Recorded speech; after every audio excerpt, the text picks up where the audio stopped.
That's not 6 feet under. Stop! I am a good zombie!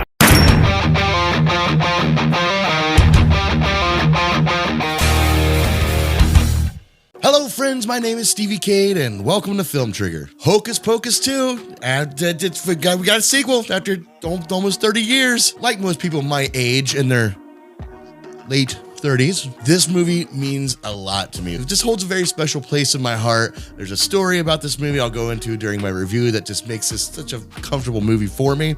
But before we dive into all that, if you could, hit that like, thumbs up button, that subscribe button, and the little bell ding ding, so you get notified every time I upload a new video. All right, without further ado, let's dive into my review for Hocus Pocus 2. Okay, listen, I'm a dude almost in my 40s, and I don't care what anybody says. This movie, I find adorable. I love it.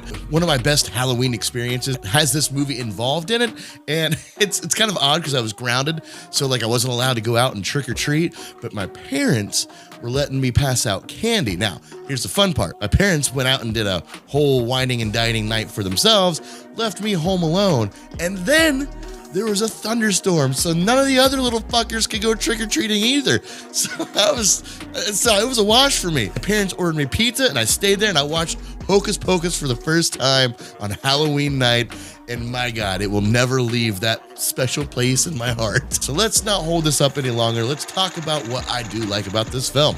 The witches are back, as they so musically exclaimed when they first popped onto the screen. Sarah Jessica Parker, Bette Midler, Jesus Christ, Steven.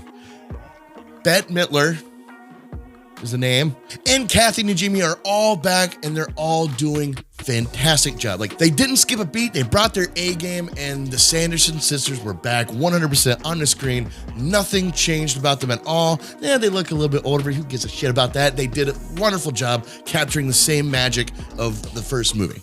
For the rest of the day, whenever anyone says a secret word, scream real loud! And they stole the show so much, that's why I'm very happy that the story kind of focused around them. The first movie's storyline was more divided between what was going on with Max and his sister and his love interest, and then the Sanderson sisters on top of all that stuff, which was fine for what that movie was, but this is kind of like a send-off movie. So I was really happy the movie focused on them more than it did the other characters, but the other characters were in there pretty well enough, but we'll discuss more about that a little later. But overall, they were the main focus, as they should have been. Awesome job. And not just them as, them, not the main actors playing them, but also we got a little treat. We had younger actresses come in and play the Sanderson sisters as well. And I'll tell you what, these little girls just, goddamn, if they didn't do it perfectly. They were right to fear thee.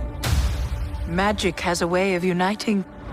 Happy 16th birthday, child. Even though they all were pretty equal in how well they did, there is one that stood out a little bit more to me than the rest, and that's Taylor Henderson. She's the one who had to fill Bette Midler's shoes, and she filled them all the way, and she did such an incredible job, not just with her dialogue and her accent, but also the way she just did these minor, like, subtle nuances of the character that she would just do in the background.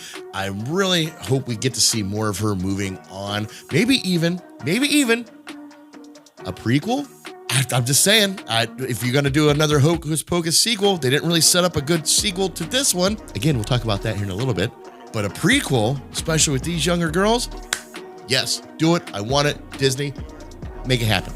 As I said before, this movie just felt like a direct sequel to the original. It doesn't feel like we missed 30 years of anything. It captured the same essence of the first movie while also like updating its jokes to a more modern time, and I thought the jokes landed. At least they landed for me. I mean, come on, you have an Alexa joke in there. I thought that was pretty good. You got the Roomba joke instead of a broom. I thought that was funny. I thought her little comment about cowabunga was weird because how does a witch know about cowabunga? But I digress. All these little teeny tiny jokes were just what the first movie was filled with, and that's what this is filled with, and I thought it was great. I thought they landed perfectly. Sure, I was in cloud 9 of nostalgia watching this, but there's nothing wrong with that, right? Right. Breathe out.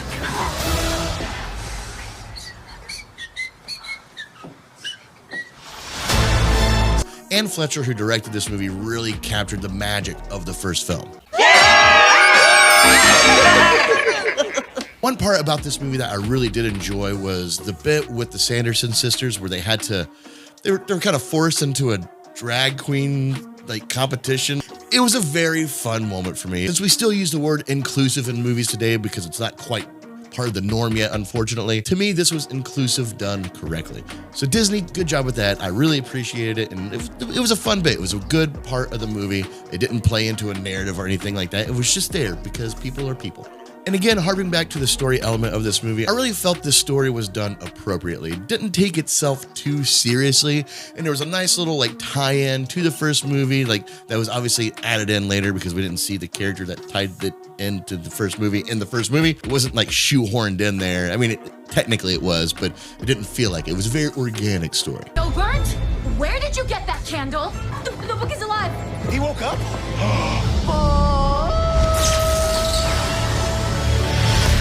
And that storyline took the back burner while we can enjoy our time with the Sanderson Sisters and Billy Baxton. Yeah, he's back and he's a lot of fun and talking a lot. He was definitely a perfect fit into this new story. Again, not shoehorned in, very organically done. And the life is nothing without my sister's plot point. Okay, listen, I might jump in a little spoilers here, so I'm gonna put a little spoiler thing on the screen, maybe on this side.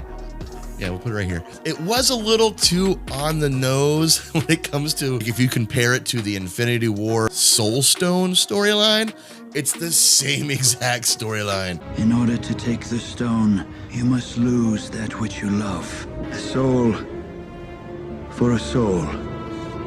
Winifred had to give up what she loved the most, which were her sisters, to have all the power. I thought it was a great part of the story. It really played heavy into a few aspects. Like, we never seen the Sanderson sisters split up before, or separate, or losing each other. I thought that was very well done.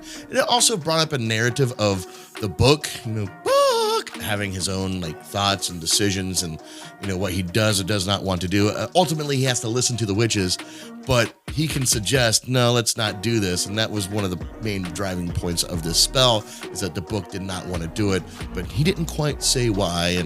And it was because you had to lose something that you love the most.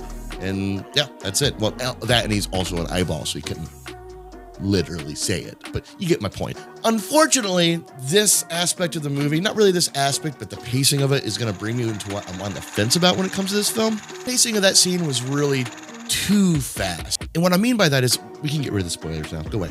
So with no spoilers, there were a lot of consequences in this moment, in the final battle at the end of this movie.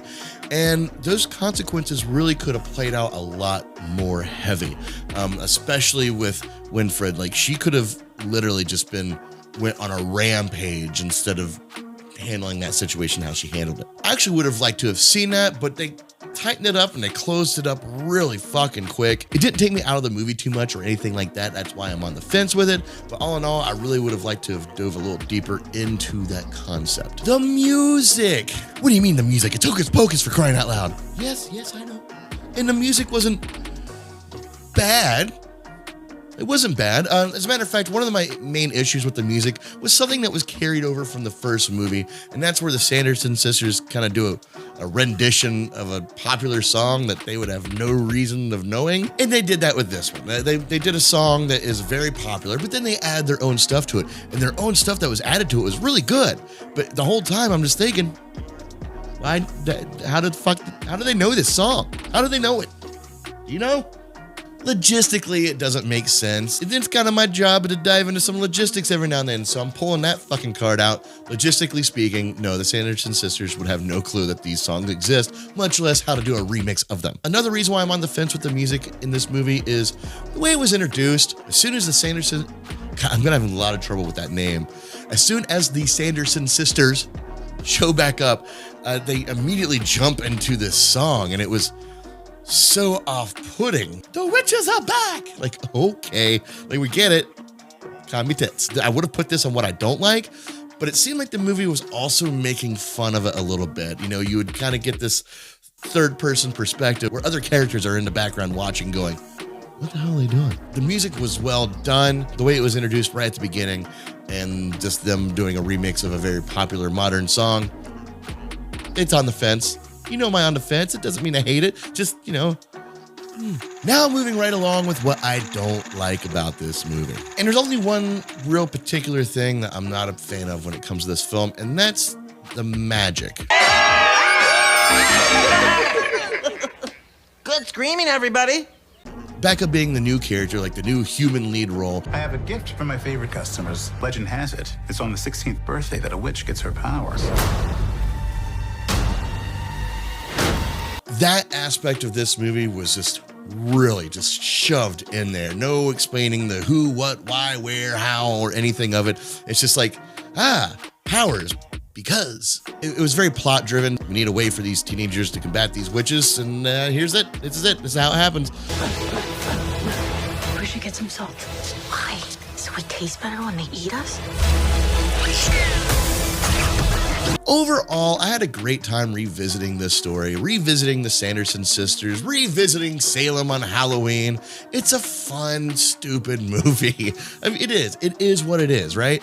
And as I said before, the movie was done well. It was done with a lot of the charm that the first movie had. And in my opinion, a few pacing issues and a musical mishap. All that aside, I still had a blast watching this movie, and it fits right at home at Disney Plus. So for all these reasons, I'm giving this movie a solid A. That was wonderful. Bravo! I loved that. Oh, it was great. There you have it, guys. There's my review for Hocus Pocus 2. Are you a fan of this movie? Did you grow up with this movie and loved it? Or maybe you didn't. I don't know. Let me know in the comments. Or maybe you're new to this series and you went back and you watched both of them right in a row. Do you get what all the hype is about? Let me know your thoughts in the comments below. Also, be sure to check out some more of my videos. And as always, stay trigger happy, my friends. Peace. Whoa, wait, can we talk about this? No. We must fly!